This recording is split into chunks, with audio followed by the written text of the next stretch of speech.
اس programme کے اخراجات جو اسمر منسٹریز کے دوست اور پارٹنرز ادا کرتے ہیں۔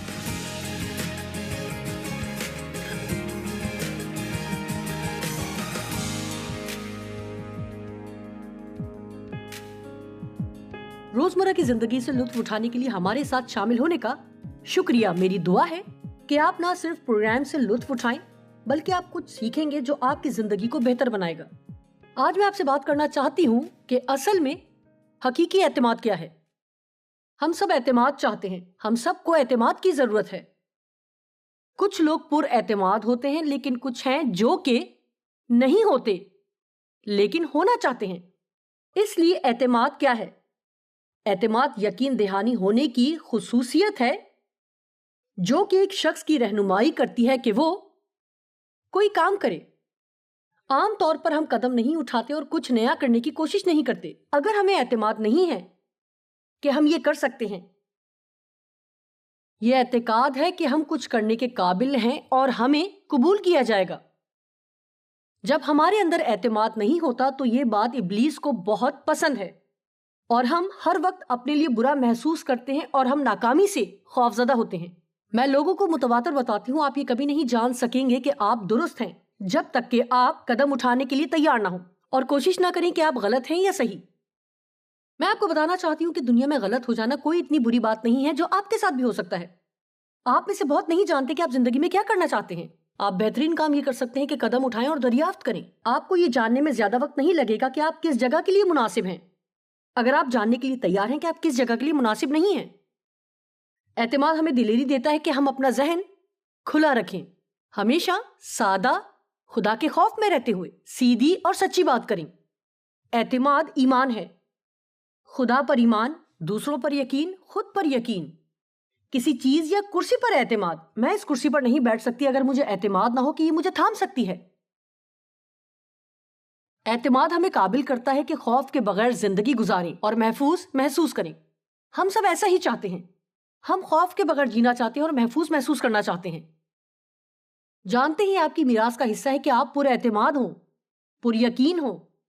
یسایہ 54 باب کی 17ویں آیت لکھا ہے، کوئی ہتھیار جو تیرے خلاف بنایا جائے کام نہ آئے گا، اور جو زبان عدالت میں تجھ پر چلے گی تو اسے مجرم ٹھہرائے گی۔ یہ اطمینان، راست بازی، تحفظ جو کہ اعتماد ہے اور مخالفین پر فتح پانا، یہ ورثہ ہے یا میراث ہے خداوند کے بندوں کا۔ یہ بہت ہی اچھی بات ہے، یہ آپ کے حق کا ایک حصہ ہے، یہ آپ کی میراث کا حصہ ہے۔ یہ وہ بات ہے جو خدا چاہتا ہے کہ آپ کے پاس ہو، پر اعتماد ہوں، خوف میں زندگی بالکل نہ گزاریں۔ وہ چاہتا ہے کہ آپ دلیر ہوں اور یقین رکھیں کہ آپ کچھ کر سکتے ہیں اور قدم اٹھانے اور نئی چیز کرنے کے لیے خوف نہ کریں۔ ہمیں یہ جاننے کی ضرورت ہے کہ ہم مسیح میں کون ہیں۔ میں مسیح میں کون ہوں، اس بات سے بہت فرق پڑتا ہے کہ میں اس کے بغیر کیا ہوں۔ یسایہ 32 باب کی 17ویں آیت میں لکھا ہے، صداقت کا انجام، یہ جاننا کہ یسوع مسیح کے خون کے باعث میں راست باز ٹھہرایا گیا ہوں۔ یہ احساس بہت اچھا ہے کہ ہر وقت غلط ہونا محسوس نہ کرنا، میرے ساتھ کیا مسئلہ ہے، میرے ساتھ کیا مسئلہ ہے، یا یہ محسوس کرنا کہ خدا مجھ سے خوش نہیں ہے۔ خدا نے آپ سے پیار کیا اور قبول کیا اس سے پہلے کہ آپ اس زمین پر بھیجے جاتے اور کچھ بھی صحیح یا غلط کرتے، کیونکہ جانتے ہیں اس نے ہمیں مسیح میں قبول کیا ہے۔ اگر آپ یسوع پر ایمان رکھتے ہیں اور واقعی اسے اپنا خداوند اور منجی قبول کرتے ہیں تو آپ اس کے ساتھ راست ٹھہر چکے ہیں، اس لیے نہیں کہ آپ نے کچھ اچھا کیا بلکہ آپ نے درست ایمان رکھا ہے، اور جس قدر آپ کا ایمان درست ہوگا اسی قدر آپ درست کام کریں گے۔ میں آپ کو اس کی وضاحت کرنا چاہتی ہوں کہ آپ کو پر اعتماد ہونے کے لیے اعتماد کو محسوس کرنے کی ضرورت نہیں۔ آپ صرف یقین رکھنا شروع کریں کہ آپ کچھ کر سکتے ہیں۔ میں نے ایک کتاب لکھی ہے، قوت سے بھرپور خیالات، اور اس میں ہم نے لوگوں کو ایک خیال دیا ہے جو کہ ان کی زندگی میں قوت کا اضافہ کرے گا، اور ہم تجویز کرتے ہیں کہ وہ 30 دن تک اس بات پر غور و فکر کریں۔ میرا ہرگز یہ مطلب نہیں کہ سارا دن، پورے 30 دن، لیکن آپ اس تعلق سے بار بار سوچیں اور سب سے پہلی چیز یہ ہے کہ میں اپنے طاقت دینے والے مسیح کے وسیلے سب کچھ کر سکتی ہوں۔ اکثر جب میں بیدار ہوتی ہوں تو میں زیادہ اچھا محسوس نہیں کرتی، اور اگر یہ ایسی صبح ہے جب مجھے کچھ کرنے کے لیے کہیں جانا ہو، جیسے کہ یہ کام، تو میں بتانا چاہوں گی کہ میں خدا پر بھروسہ کرتی ہوں، میں اپنا اعتماد خدا پر رکھتی ہوں کہ وہ مجھے یہ کام کرنے کی طاقت دے گا جو مجھے اس دن اس کے ذریعے کرنے کی ضرورت ہے۔ ان چیزوں پر غور کریں، سوچیں جو خدا کے کلام کے مطابق ہیں، جو آپ اپنی زندگی میں ہوتا دیکھنا چاہتے ہیں۔ ہمیں جاننے کی ضرورت ہے کہ ہم مسیح میں کون ہیں، کیونکہ یہ جاننے سے ہمیں اعتماد حاصل ہوگا۔ ہم مسیح میں کون ہیں، یہ بات اس سے بالکل فرق ہے کہ ہم اس کے بغیر کیا ہیں۔ مثال کے طور پر بائبل کہتی ہے کہ اگر ہم مسیح میں ہیں تو ہم خدا کے حضور راست ہیں۔ وہ جو گناہ سے واقف نہ تھا ہمارے لیے گناہ بن گیا تاکہ ہم اس میں ہو کر خدا کی راست بازی ہو جائیں۔ میں بہت زیادہ شکر گزار ہوں کہ مجھے یہ بالکل بھی مسلسل سوچنے کی ضرورت نہیں کہ میرے ساتھ کوئی مسئلہ ہے۔ میں نے مسیح کے ساتھ تعلق کی وجہ سے خدا کی راست بازی حاصل کی ہے، اس لیے نہیں کہ میں نے کچھ ٹھیک کیا ہے، بلکہ یہ تحفہ ہے جو خدا نے مجھے دیا ہے۔ اور جب آپ یہ قبول کر لیتے ہیں اور یقین کر لیتے ہیں، جس قدر آپ یقین کرتے ہیں کہ آپ راست ہیں، اسی قدر راست رویہ آپ کی زندگی میں بنتا چلا جائے گا۔ کلام مقدس میں یسایہ 32:17 میں لکھا ہے، اور صداقت کا انجام صلح ہوگا، اندرونی اور بیرونی طور پر۔ کلام مقدس میں لکھا ہے صداقت کا پھل ابدی آرام و اطمینان اور ابدی بھروسہ ہوگا۔ مجھے یہ پسند ہے۔ اعتماد کے بغیر ہم یہ کہیں گے کہ ایک بہت بڑا ہوائی جہاز رن وے پر اڑنے کے لیے تیار کھڑا ہے، لیکن ہمارے پاس ایندھن نہیں ہے۔ اعتماد ہمارے ایندھن کی طرح ہے۔ ہم چیزوں کے تعلق سے مختلف قسم کے خیالات رکھ سکتے ہیں، لیکن آپ کو اعتماد کی ضرورت ہے حقیقت میں ان چیزوں کے تعلق سے قدم اٹھانا اور یہ دریافت کرنے کہ آیا خدا یہ آپ کے لیے چاہتا ہے یا نہیں۔ اس لیے قدم اٹھانے سے نہ ڈریں بلکہ دریافت کریں۔ اعتماد کا دوسرا مطلب ہے بے خوف ہونا۔ ہمیں خوف میں زندگی گزارنے کی ضرورت نہیں ہے۔ خدا ہمیں سکھاتا ہے کہ ہم جسم پر کبھی بھی بھروسہ نہ کریں۔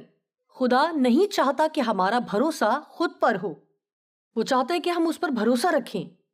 آئیے اس حوالے سے کلام میں سے سیکھتے ہیں۔ فلپیوں 3:3 میں لکھا ہے، کیونکہ ہم مسیحی مختون تو ہم ہیں جو خدا کے روح کی ہدایت سے عبادت کرتے ہیں اور یسوع مسیح پر فخر کرتے ہیں اور اسے جلال دیتے ہیں، اور جسم پر بھروسہ نہیں کرتے، یعنی ظاہری استحقاق اور جسمانی فوائد اور بیرونی ظہور پر۔ اس لیے میں آپ کو کچھ خیال دینا چاہتی ہوں۔ آپ نہیں چاہتے کہ آپ کا اعتماد اس پر ہو کہ آپ کیسے نظر آتے ہیں، کیونکہ آپ جس طرح دکھیں گے یہ بدل جائے گا۔ چاہے آپ کتنی ہی کم عمر ہوں، آپ بوڑھے ہو جائیں گے، آخر کار چہرے پر جھریاں پڑتی جائیں گی۔ آپ ہمیشہ سے بہت سے کام نہیں کر سکتے جیسا کہ آپ اس وقت کر سکتے ہیں۔ میں نے غور کیا ہے کہ جب سے میری عمر زیادہ ہو گئی ہے تو مجھے ایک وقت میں ایک کام کرنے کی ضرورت ہے، جبکہ کبھی کبھار میں 4 کام کرتی ہوں، 5 کام بھی ایک وقت میں کیے۔ ایسی باتوں کے تعلق سے شیخی بھگاڑنے میں محتاط رہنا چاہیے جو آپ کر سکتے ہیں، اور دوسروں کے لیے عدالتی رویہ بھی نہیں رکھنا چاہیے، کیونکہ عمر کے ساتھ حالات بدل جاتے ہیں۔ اس کا یہ مطلب بالکل نہیں کہ آپ بوڑھے ہو جائیں اور ہمت ہار دیں، لیکن حالات تھوڑے بہت بدلے جائیں گے، اس لیے آپ نہیں چاہیں گے کہ آپ کا اعتماد ان سب چیزوں پر ہو، کیونکہ لوگوں کو تو ہمیشہ ہی تعریف کے لیے کوئی نہ کوئی مل جائے گا۔ چاہے آپ کسی بھی قسم کا ریکارڈ توڑ دیں، کوئی آئے گا اور ایک نیا ریکارڈ بنا دے گا۔ آپ جانتے ہیں میں نے کئی سال یہ بار بار سوچا ہے کہ میں اپنا اعتماد اس پر بالکل نہیں رکھتی کہ میں اپنی منسٹری میں کون ہوں اور میری حیثیت کیا ہے۔ جب میں جوائس مائر نہیں رہوں گی، یعنی ٹی وی پر آنے والی مشہور جوائس مائر، تو بھی میں جوائس مائر ہی رہوں گی، خدا کی بیٹی جسے وہ پیار کرتا ہے۔ اور میں اس بارے میں اکثر سوچتی ہوں، میں اپنا ذہن بناتی ہوں، کیونکہ میں محسوس نہیں کرنا چاہتی کہ میں مزید کچھ بھی نہیں ہوں یا میری کوئی حیثیت نہیں رہی اگر میں یہ نہیں کر سکتی۔ اور بہت سے لوگ ہیں جب وہ مزید کچھ نہیں کر سکتے تو وہ کیا کرتے ہیں؟ تو وہ ایک طرح سے شناخت کھو دیتے ہیں اور وہ محسوس کرتے ہیں کہ اب وہ نہیں ہے، ان کی اب کوئی اہمیت نہیں ہے۔ لیکن آپ ہمیشہ خدا کے لیے اہمیت رکھتے ہیں، صرف اس لیے کہ آپ خدا کے فرزند ہیں اور وہ آپ سے پیار کرتا ہے۔ اس لیے ہم اس پر اعتماد نہیں رکھتے کہ ہم کیسے نظر آتے ہیں یا ہماری صلاحیت اور خوبیاں کیا ہیں، اور ہمیں زندگی میں کس قدر سراہا جاتا ہے، ہمارے پاس کیا ہے، ہمارے دوست کون ہیں، ہم کون سے برانڈ کا لباس پہننے کی سخت رکھتے ہیں، ہم کس علاقے میں رہتے ہیں، ہم کون سی گاڑی چلاتے ہیں۔ جب اعتماد کی کمی ہو تو اس کی کیا علامات ہوتی ہیں؟ اگر کوئی شخص پر اعتماد نہیں تو وہ عام طور پر دوہرا ذہن رکھتا ہے، انہیں فیصلے کرنے میں کافی مشکل محسوس ہوتی ہے، کیونکہ چاہے وہ کوئی بھی فیصلہ کریں وہ خوفزدہ رہتے ہیں کہ درست فیصلہ نہیں، اور زیادہ وقت نہیں گزرتا کہ وہ اپنا ذہن بدل لیتے ہیں، اور کچھ عرصے بعد وہ اپنا ذہن بدل لیتے ہیں اور پھر بدل لیتے ہیں۔ جی، لوگوں سے مشورہ کرنے میں کوئی مسئلہ نہیں ہے، لیکن ہر مرتبہ جب آپ کچھ کرنے لگیں اور اگر آپ 20 لوگوں سے پوچھیں اور وہ سوچیں کہ آپ درست کام کر رہے ہیں، تو میں نہیں سمجھتی کہ آپ درست جگہ سے اپنے لیے اعتماد حاصل کر رہے ہیں۔ آپ ہچکچا رہے ہیں اور پر اعتماد نہیں ہیں۔ جب ہم میں خود اعتمادی کی کمی ہوتی ہے تو دوسرے لوگوں کے لیے مشکل ہے کہ وہ ہم پر اعتماد کریں۔ مجھے پر اعتماد لوگوں کے ساتھ رہنا پسند ہے اور میں پسند کرتی ہوں، میں ان لوگوں کے ساتھ کام کرنا پسند کرتی ہوں جو کہ پر اعتماد ہوں۔ کسی وقت میری ایک اسسٹنٹ تھی جس میں اعتماد کی بہت زیادہ کمی تھی، اور مجھے ہمیشہ احساس ہوتا کہ میں اس پر اعتماد نہیں کر سکتی تھی۔ کئی مرتبہ میں اسے کوئی بھی کام کرنے کو بالکل نہ کہتی، کیونکہ اگر میں اسے کچھ بھی کہتی کہ وہ کچھ نیا کرے وہ ہمیشہ ہچکچاتی اور میں دیکھ کر جان جاتی کہ وہ خوفزدہ ہے۔ ہمیں یقین کرنے کی ضرورت ہے کہ خدا ہماری وہ کرنے میں مدد کرے گا جو ہمیں اپنی زندگی میں کرنے کی ضرورت ہے، لیکن اس کے ساتھ ہی ہم بہت فخر، مغرور، گھمنڈی قسم کے رویے کے لوگ بھی نہیں چاہتے۔ ہمیں توازن قائم رکھنے کی ضرورت ہے، اگر ہم ایسا نہیں کرتے تو خدا ہماری مدد نہیں کرے گا، اور ہم کچھ دیر میں اس پر بات کریں گے۔ آپ کہتے ہیں کہ جوائس میں پر اعتماد نہیں، میں نہیں جانتی کہ کیا کروں۔ پہلی چیز جو آپ کو کہنا بند کرنا ہے کہ میں پر اعتماد نہیں ہوں۔ خدا کے ساتھ اپنے باقاعدہ دعائیہ وقت میں خدا کے کلام کو اپنی زندگی کے لیے بولنا پسند کرتی ہوں، اس لیے میں کہتی ہوں میں پر اعتماد ہوں اور جو کچھ کرنے کی ضرورت ہے وہ مسیح کے وسیلے کر سکتی ہوں جو مجھے قوت دیتا ہے۔ اگر آپ یہ بات اپنی تنہائی میں کہتے ہیں تو آپ جان لیں گے کہ آپ جیسا یقین رکھیں گے ویسا ہی محسوس کریں گے۔ آپ انہی چیزوں پر زیادہ یقین رکھتے ہیں جو آپ بولتے ہیں بنسبت اس کے آپ وہ کرتے ہیں جو دوسرے کہتے ہیں، اس لیے اپنے منہ سے درست باتوں کو نکلنے دیں، اپنے منہ کو خدا کے کلام کے ساتھ ہم آہنگ کریں، اور جلد ہی آپ کے احساسات آپ کے فیصلوں کا ساتھ دیں گے۔ جب آپ سے کچھ کرنے کو کہا جائے تو خود کو پر اعتماد طریقے سے پیش کریں۔ یاد رکھیں کہ میں نے پہلے کہا تھا کہ آپ کو پر اعتماد محسوس کرنے کی ضرورت نہیں ہے۔ جب میں کانفرنس کرتی ہوں اور اسٹیج پر جا کر بولتی ہوں اور ہزاروں لوگوں سے مخاطب ہوتی ہوں، اکثر میں دیگر اوقات کی نسبت زیادہ پر اعتماد محسوس کرتی ہوں۔ زیادہ پر اعتماد تو بھی میں پر اعتماد ہو سکتی ہوں چاہے جو بھی ہو، کیونکہ میں نے دیکھا ہے خدا میرے وسیلے بار بار کام کرتا ہے اور بار بار کام لیتا ہے۔ جذبات ایک عجیب چیز ہے، یہ مستحکم نہیں رہتے۔ جب آپ کو ان کی ضرورت نہیں ہوتی، آپ رات کو بستر پر جاتے ہوئے کچھ اور محسوس کرتے ہیں اور اگلے دن بیدار ہونے پر بالکل فرق محسوس کرتے ہیں۔ میں تسلیم کرتی ہوں کہ میں یہ بات نہیں سمجھتی، لیکن میں خدا کا شکر ادا کرتی ہوں کیونکہ مجھے احساسات کے سارے زندگی بسر نہیں کرنا۔ میں اپنے جذبات کو قابو کر کے دوسری طرح سے زندگی گزار سکتی ہوں۔ اس لیے چاہے میں پر اعتماد محسوس کروں یا نہ کروں، میں پر اعتماد ہوں کیونکہ میں یقین رکھتی ہوں کہ خدا ہمیشہ میری مدد کے لیے آئے گا۔ اگر آپ کے اندر اعتماد کی کمی ہے تو اس بات کو برداشت کرتے رہنے کی کوشش نہ کریں۔ دعا کریں اور خدا سے مدد حاصل کریں اور اپنے مسئلے کی جڑ تک پہنچیں۔ کیا آپ جانتے ہیں کہ آپ کی زندگی میں کم اعتمادی کا آغاز کب ہوا؟ شاید آپ کے بچپن میں۔ کیا آپ کے ساتھ کچھ ہوا جس سے آپ کا اعتماد کم ہونا شروع ہوا؟ میرے باپ نے مجھ پر جنسی تشدد کیا تھا اور میں نے اپنا اعتماد کھو دیا۔ در حقیقت میں جانتی بھی نہیں تھی کہ میرے اندر کبھی اعتماد تھا جب تک کہ میں نے خدا سے اپنی قدر و قیمت اور اہمیت کو قبول نہ کر لیا۔ میں نے کبھی اپنی قدر محسوس نہیں کی، میں غلط محسوس کرتی تھی، اور جو کچھ میرے والد نے میرے ساتھ کیا وہ میری غلطی نہیں تھی، لیکن مجھے لگتا میری غلطی ہے۔ یا شاید آپ کے والدین نے آپ کو محبت نہیں دی جو انہیں دینی چاہیے تھی، یا شاید انہوں نے آپ کو کافی دباؤ میں رکھا، یا شاید آپ کا موازنہ آپ کے بہن بھائیوں سے کیا، یا شاید آپ کے بہن بھائیوں کی اہمیت زیادہ تھی اور آپ کی نہیں۔ شاید آپ کا وزن زیادہ تھا اور وہ دبلے پتلے۔ آپ کو بہت پڑھنا تھا اور اچھے نمبروں کے لیے کافی کوشش کرنا پڑتی، لیکن وہ بغیر پڑھے اول درجہ حاصل کر لیتے۔ وہ مشہور تھے اور شاید آپ کو زیادہ مشہور نہیں تھے۔ یہ بہت ہی مایوس کن ہے جب ہم دوسروں کے ساتھ اپنا موازنہ شروع کر دیتے ہیں۔ میں ایسے بہت سے لوگوں کو جانتی ہوں، ان کا کوئی بھائی یا بہن تھا جو کہ بظاہر سب کچھ ٹھیک کرتا تھا۔ شاید آپ کے والدین آپ کا موازنہ بہن بھائیوں سے کرتے ہیں۔ کیا آپ کو ان سے آگے بڑھنا چاہیے؟ تم یہ کیوں نہیں کر سکتی جس طرح تمہاری بہن کرتی ہے؟ والدین اکثر یہ بات نہیں سمجھتے کہ یہ کس قدر مایوس کن بات ہے۔ ہم سب ہی انفرادی طور پر منفرد ہیں اور خدا ہم میں سے ہر ایک کے لیے انوکھا منصوبہ رکھتا ہے۔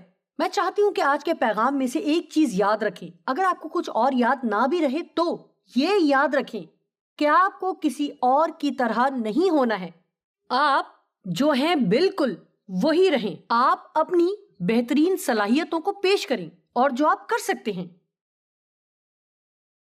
یہ بھی ہو سکتا ہے کہ شاید بچپن میں آپ کو سیکھنے میں مشکلات تھیں یا پڑھنے لکھنے میں کوئی مسئلہ تھا۔ میری ایک بیٹی تھی جو وہ پڑھتی تھی، سمجھنے میں مسئلہ ہوتا تھا، اور مجھے اچھی طرح یاد ہے اسے اپنی یہ بات اپنے بارے میں بہت بری لگتی تھی۔ میرا خیال ہے کہ اس سے پہلے ہم جانتے کہ ڈسلیکسیا کیا ہوتا ہے تو یہ ان بچوں کے لیے کس قدر مشکل تھی جو اس کا شکار تھے اور وہ سمجھ نہیں سکتے تھے کہ وہ کیوں نہیں پڑھ پاتے۔ مجھے یقین ہے کہ اکثر انہیں بے وقوف ہونے کا احساس دلایا جاتا۔ ہو سکتا ہے آپ سارے کام دوسروں کی طرح نہ کر سکتے ہوں، لیکن آپ کے اندر صلاحیتیں ہیں، مہارتیں ہیں، خوبیاں ہیں جو دوسرے لوگوں میں نہیں ہیں، اور خدا کا مقصد ہے اور آپ کے لیے منصوبہ ہے۔ اس لیے دشمن کو کبھی موقع نہ دے کہ وہ آپ کو کچھ اور بتائے۔ ہمیشہ یاد رکھیں یہ کسی اور کا کام نہیں ہے کہ آپ کو ہر وقت آپ کے تعلق سے اچھا احساس دلاتا رہے۔ میرا مطلب ہے اگر آپ کسی کے ساتھ تعلق میں ہیں جس میں اعتماد کی بہت کمی ہے، یہ بات آپ کو یقیناً تھکا دے گی، کیونکہ سب سے پہلے آپ کسی بھی چیز کے تعلق سے ان کو درست نہیں کر سکتے۔ آپ کو وہ سب پسند کرنا ہے جو وہ کرتے ہیں، اور آپ کچھ ہی دیر بعد تھک جاتے ہیں کیونکہ آپ محسوس کرتے ہیں کہ اگر آپ ایسا نہیں کرتے کہ ان کی تعریف کریں اور خوشامد کرتے رہیں ورنہ وہ ناراض ہو جائیں گے۔ جیسا کہ خدا نے سالوں پہلے مجھ سے کلام کیا اور مجھے کہا کہ میں اپنے شوہر کو اپنی شادمانی کے لیے ذمہ داری دینا بالکل ختم کر دوں۔ میں بتانا چاہتی ہوں کہ دوسروں کو اپنے اعتماد کے لیے ذمہ داری دینا چھوڑ دیں۔ آپ کو یہ خدا سے حاصل کرنے کی ضرورت ہے، اور لوگوں سے حاصل کرنے کی کوشش نہ کریں کہ وہ آپ کو کیسا احساس دلاتے ہیں یا آپ کو کیسا احساس نہیں دلاتے۔ میرے خیال سے مجھے دوبارہ کہنا چاہیے، آپ کو اپنا اعتماد خدا سے حاصل کرنا چاہیے، نہ کہ دوسرے لوگوں سے کہ وہ آپ کو کیسا احساس دلاتے ہیں یا نہیں دلاتے۔ انہیں اپنے اعتماد کے لیے ذمہ داری دینا چھوڑ دیں۔ سنیے، دریافت کریں کہ آپ مسیح میں کون ہیں، اور پھر اعتماد بڑھنا شروع ہو جائے گا۔ میں یہ تجویز کروں گی جسے میں کہتی ہوں ہر چیز میں کچھ نہیں۔ یوحنا 15 باب کی 5ویں آیت میں لکھا ہے، میں انگور کا درخت ہوں، تم ڈالیاں ہو۔ جو مجھ میں قائم رہتا ہے اور میں اس میں، وہی بہت پھل لاتا ہے، کیونکہ مجھ سے جدا ہو کر تم کچھ نہیں کر سکتے۔ یعنی مسیح کے بغیر میں کچھ نہیں ہوں۔ لیکن اگر میں اس بات کو فلپیوں 4 باب کی 13 سے ملا کر پڑھوں، میں ہر ایک چیز کے لیے مسیح میں قوت رکھتا ہوں جو مجھے طاقت دیتا ہے۔ میں ہر چیز کے لیے تیار ہوں، سب کچھ کر سکتا ہوں اس کے وسیلے جو میرے اندر قوت بھرتا ہے۔ یہ ایمپلیفائڈ ترجمہ ہے، مجھے یہ پسند ہے۔ یہی وہ رویہ ہے جو ہمیں اپنانا ہے۔ میں اس کے وسیلے کسی بھی چیز کے لیے تیار ہوں، لیکن اپنی قوت سے بالکل نہیں، بلکہ اس کے وسیلے جو میرے اندر قوت بھرتا ہے۔ میرے اندر ہر دن، ہر گزرتے دن خدا سے کہیں کہ وہ آپ کو قوت دے جس کی آپ کو ضرورت ہے، تاکہ آپ وہ کر سکیں جو آپ کو کرنا ہے، چاہے یہ وہ کام ہے جو آپ نے ہزاروں مرتبہ کیا ہے۔ یہ مت سوچیں کہ آپ ہمیشہ وہ کام ٹھیک کریں گے صرف اس لیے کہ آپ نے بہت زیادہ مشق کی ہے۔ خدا پر انحصار کریں، وہ آپ سے خوش ہوتا ہے جب آپ اس پر بھروسہ کرتے ہیں۔ اس لیے ہر چیز میں کچھ نہ ہونا بنے، خود سے کچھ بھی نہ ہو، بلکہ مسیح میں سب کچھ ہو۔ فلپیوں 4 باب کی 13 آیت میں ایمپلیفائڈ ترجمے میں یوں اختتام کیا گیا ہے، میں مسیح میں خود کفیل ہوں۔ خود کفیل مجھے پسند ہے، یا ہم یہ بھی کہہ سکتے ہیں میں پر اعتماد ہوں مسیح پر اعتماد کی وجہ سے۔ آپ شاید ہر جگہ سے خود اعتمادی کے تعلق سے کتابیں خرید سکتے ہیں، لیکن میں بھی اس حوالے سے آپ کو سکھا سکتی ہوں، لیکن میں صرف ایک ہی طریقے سے سکھاؤں گی کہ آپ صرف اس وقت پر اعتماد ہو سکتے ہیں اگر آپ کا یہ اعتماد مسیح کی طرف سے ہے۔ اس کے بغیر میں کچھ نہیں کر سکتی۔ بائبل بتاتی ہے کہ ہم گھمنڈی نہ ہو، خود کو اعلیٰ نہ سمجھیں اور خود کو اس سے زیادہ نہ سمجھیں جو کچھ ہم ہیں۔ گھمنڈی اور مغرور لوگ کچھ بھی خدا سے حاصل نہیں کر سکتے۔ حلیم بنیں اور مدد حاصل کریں۔ خدا کے داہنے ہاتھ کے نیچے فروتنی سے رہو تو وہ تمہیں وقت پر سر بلند کرے گا. اس لیے ہمیں کبھی یہ نہیں سوچنا کہ یہ تو میرے لیے بہت ہی آسان ہے. نہیں، کچھ بھی آسان نہیں ہے جب تک خدا مجھے فضل نہ دے، اپنی قوت اور طاقت نہ دے اور کام کرنے کی اپنی صلاحیت نہ دے. پھر ہر مرتبہ جب ہم کامیاب ہوں گے تو خدا کی شکر گزاری کریں گے، کیونکہ یہ کامیابی بالکل بھی ہماری وجہ سے نہیں ہے، یہ خدا کی وجہ سے ہے. میں نے ایک مرتبہ سنا کہ یہ دیکھنا باقی ہے کہ خدا کسی مرد یا عورت کے ذریعے کیا کچھ کر سکتا ہے جو اسے سارا جلال دے. جب آپ کچھ اچھا کرتے ہیں اور لوگ آپ کی تعریف کرتے ہیں تو تعریف قبول کریں، لیکن پھر تعریف گھر لے جائیں اور یہ خدا کو پیش کریں. خداوند آج مجھے بہت تعریف ملی، میں ان کی شکر گزار ہوں، لیکن میں جانتی ہوں کہ یہ سب تیری وجہ سے ہے. آپ سمجھیں کہ یہ کس قدر اہم بات ہے. اگر آپ یہ نہیں سمجھتے تو جلد ہی آپ خود ہی سے بھر جائیں گے اور پھر آپ سب پہ یقین کریں گے. جو لوگ آپ کے بارے میں کہتے ہیں تم شاندار ہو، تم عظیم ہو، تم زبردست ہو، وغیرہ وغیرہ. جی، اگر کوئی شخص بہت ہی زیادہ تعریف کرے تو آپ ان کو روک دیں اور کہیں میں صرف مسیح کے وسیلے سے ہی کر سکتی ہوں جو میں کر سکتی ہوں. آپ کو ہر جملے میں یہ بولنے کی ضرورت نہیں ہے، لیکن یہ کہنا مناسب ہے بہت شکریہ، میں اس تعریف کے لیے شکر گزار ہوں. لیکن یاد رکھیں جلال ہمیشہ خدا کو دیں. لوکا 18واں باب اس کی 9 سے 11 آیت میں ہم ایک اچھی مثال دیکھتے ہیں. لکھا ہے اس نے بعض لوگوں سے جو اپنے پر بھروسہ رکھتے تھے کہ ہم راست باز ہیں اور باقی آدمیوں کو ناچیز جانتے تھے یہ تمثیل کہی کہ 2 شخص ہیکل میں دعا کرنے گئے، ایک فریسی، دوسرا محصول لینے والا. تمام لوگ محصول لینے والوں سے نفرت کرتے تھے، انہیں بدمعاش سمجھا جاتا تھا اور فریسی سب سے زیادہ مذہبی تھے. اس لیے ہمیں یہاں فریسی نظر آتا ہے جو کہ اعلیٰ خدا سے کمتر خود کے لیے بولا. فریسی کھڑا ہو کر اپنے جی میں یہ دعا کرنے لگا، اے خدا میں تیرا شکر کرتا ہوں کہ باقی آدمیوں کی طرح ظالم، بے انصاف، زناکار یا اس محصول لینے والے کی مانند نہیں ہوں. میں ہفتے میں 2 بار روزہ رکھتا ہوں اور اپنی ساری آمدنی پر دہیہ کی دیتا ہوں.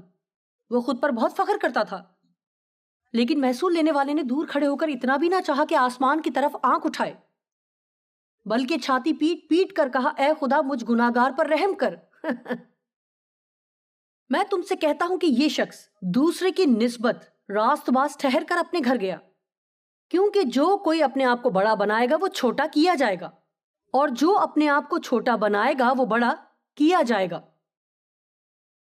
خدا جانتا ہے کہ ہمیں کس طرح خود پر انحصار کرنے سے باز رکھے. اس نے موسیٰ اور اسرائیلیوں کو بحر کلزم اور فرعون کے لشکر کے درمیان پھنسا دیا. وہ کچھ نہیں کر سکتے تھے سوائے خدا پر بھروسہ کرنے کے. میں ایک آخری آیت آپ کے سامنے پیش کرنا چاہوں گی، 2 کرنتھیوں پہلے باب کی 8 سے 10 آیت.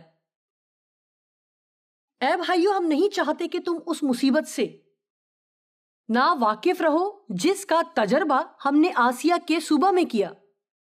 یہ پولس بات کر رہا ہے. ہم حد سے زیادہ اور طاقت سے باہر پست ہو گئے، یہاں تک کہ ہم نے زندگی سے بھی ہاتھ دھو لیے، بلکہ اپنے اوپر موت کا یقین کر چکے تھے. آگے مزید لکھا ہے، تاکہ اپنا بھروسہ نہ رکھیں بلکہ خدا کا جو مردوں کو جلاتا ہے. چنانچہ اسی نے ہم کو ایسی بڑی ہلاکت سے چھڑایا اور چھڑائے گا. ہم کو اسی سے امید ہے. یہ زبردست ہے. میں چاہتی ہوں کہ خدا وہ سب کچھ کرے جو میری زندگی میں کرنے کی ضرورت ہے، تاکہ وہ مجھے حلیمی کے مقام پر رکھے، جہاں مجھے ہر وقت یہ معلوم ہو کہ میں جو کچھ بھی اچھا کرتی ہوں یہ صرف میری زندگی میں اس کی حضوری کی وجہ سے ہے. میں نہیں جانتی کہ ہم کیا بن جاتے ہیں اگر یہ خدا کے لیے نہ ہوتا. یسوع نے کہا، تم مجھ سے جدا ہو کر کچھ بھی نہیں کر سکتے. میں اس بات پر یقین رکھتی ہوں کہ میں اس میں سب کچھ کر سکتی ہوں.